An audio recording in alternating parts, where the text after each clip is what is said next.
لو العلاقه بقت فتره، لو بقت العلاقه فيها ملل، اعمل ايه؟ السلام عليكم ورحمه الله وبركاته. ازيكم يا بنات؟ عاملين ايه؟ يا رب تكونوا بخير. النهارده الفيديو بتاعنا معظم الستات والناس المخطوبه بتمل من الموضوع ده وبتشتكي منه كتير جدا جدا جدا، وخصوصا متجوزين بقى خلاص كل البدايات وكل الانبهار وكل الحاجات الحلوه راحت، سواء بقى في الخطوبه او في اول الجواز او اول شهور الجواز عموما. وهو لو العلاقه بقت فتره، لو بقى العلاقه فيها ملل، اعمل ايه؟ اتصرف ازاي؟ هل خلاص كده كل حاجه خلصت، مبقاش في حب، مبقاش في دلع، مبقاش في الاحساس الحلو اللي احنا كنا فيه من الاول؟ لا، جايلك النهارده بالفيديو ده واقول لك فيه على شويه حاجات تعمليهم لو انت حسيتي ان العلاقه بقى فيها فتور، لو بقى فيها روتين وملل والموضوع بقى ماسخ قوي، مش مبسوطه، مش حاسه ان الموضوع بقى عندك فيه شغف، حاسه ان هو عادي، موجود زي مش موجود، حصل مثلا اي حاجه زي ما حصلش، الموضوع بقى معاكي عادي. النهارده الفيديو بتاعنا مهم جدا جدا جدا تركزي فيه،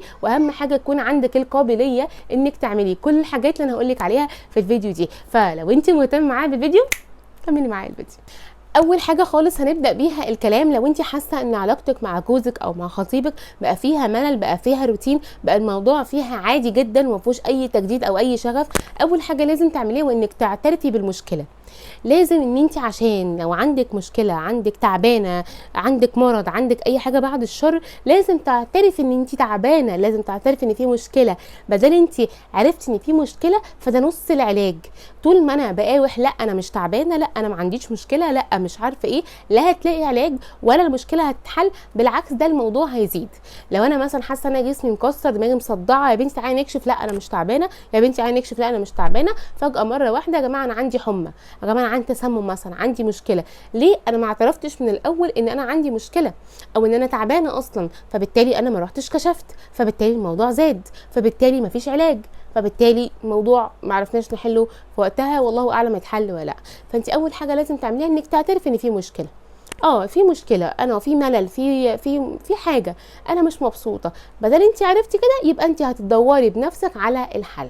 تمام؟ دي كانت اول حاجه. طيب تاني حاجه، الروتين اليومي. لازم تغيري الروتين اليومي. الروتين اكتر حاجه يا جماعه بتملل العلاقه، اكتر حاجه اصلا بتخلي يومك لو انت حتى سنجل متضايقه. كل يوم بتصحي، بتاكلي، بتمشي، بتقعدي في البيت، مش عارفه ايه. حتى تلاقي الناس اللي هم مثلا في شغل بره اللي هو الدوام الكامل من السبت للجمعه، فجاه مره واحده بيجي لهم اكتئاب فبيعملوا اجازه بدون مرتب. ليه؟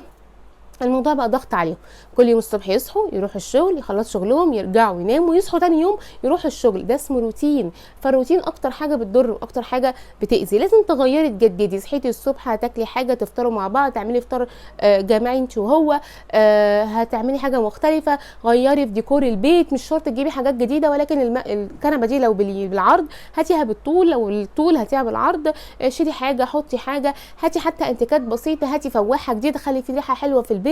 اسمعي افلام جديده، شغلي حاجه في البيت، شغلي قران اصلا في البيت، ده بيطرد اي شياطين واي حاجه. دي كلها حاجات اساسيه، ودي كلها حاجات بتنفعك جدا. فدي تاني حاجه. طيب تالت حاجه معانا، ان انت بتتكلمي مع جوزك وبتواجهي الموضوع، ولكن في طريقه معينه عشان تقدري تواجهي جوزك بالموضوع ده.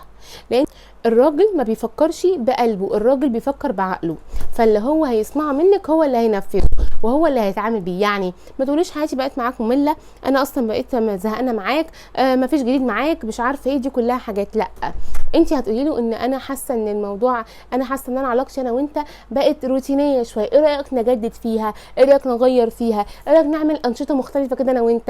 ايه رايك مثلا نروح رحله صغيره، هتباتوا مثلا في فندق، هتقضوا مثلا مصيف يومين لوحدكم، هتروحوا تتفسحوا في مكان جديد اول مره تشوفوه، هتعملوا اكتيفيتي جديده. دي احنا عندنا عيال، وايه المشكله؟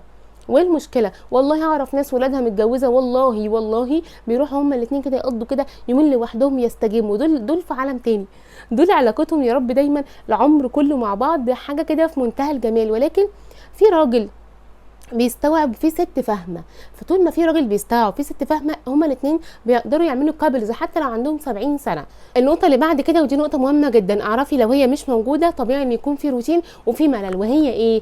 اللي هي الحضن، اللمسه المفاجاه، الحركات اللي هي بتحسس ان في مشاعر حلوه. لو دي مش موجوده خلاص بيبقى في فتور، في بعد. طب لو دي موجوده هي طبيعي، هي موجوده. بيقول لك اللمسه يعني قرب، الحضن يعني قرب. طب لو مش موجوده خلاص، ما هم ستيل بعيد، مش مقربين. طب احنا عادي، طب نقرب اكتر.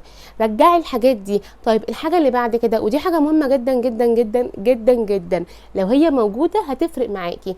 اهتمي بنفسك وشكلك وتغييرك عشانك الاول. لو انت مهتمه بنفسك وشكلك وتغييرك ودلعك، انت هتلاقيكي من نفسك بتجددي من نفسك، بتحطي روحك في البيت. لكن انت لو هلكه نفسك، راميه نفسك، مش واخده بالك منها، مش معتنيه بيها، مش مدلعاها، طول ما انت مش مدلعه نفسك مش هتلاقي حد يدلعك.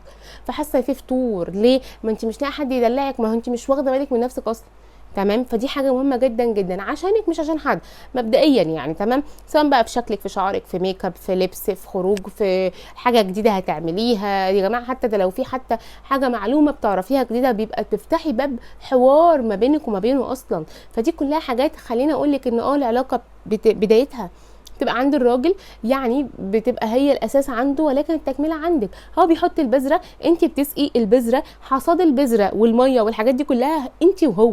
تمام. لكن هو مش على العلاقه كلها من الاول، ولا انت عليك العلاقه كلها من الاول، انتوا الاثنين بتحطوا البذره والزرعه دي مع بعض. تمام. الحاجه اللي بعد كده، ودي حاجه مهمه جدا جدا جدا، حاولوا تعملوا حاجه جديده ولكن بره نطاق البيت. يعني مثلا انا مش هجيبها لك من حته العلاقه الزوجيه قوي، او العلاقه اللي هي بتاعه السرير قوي، هجيبها لك في العموم، فاهمه، في اللي هو الشكل المجمل.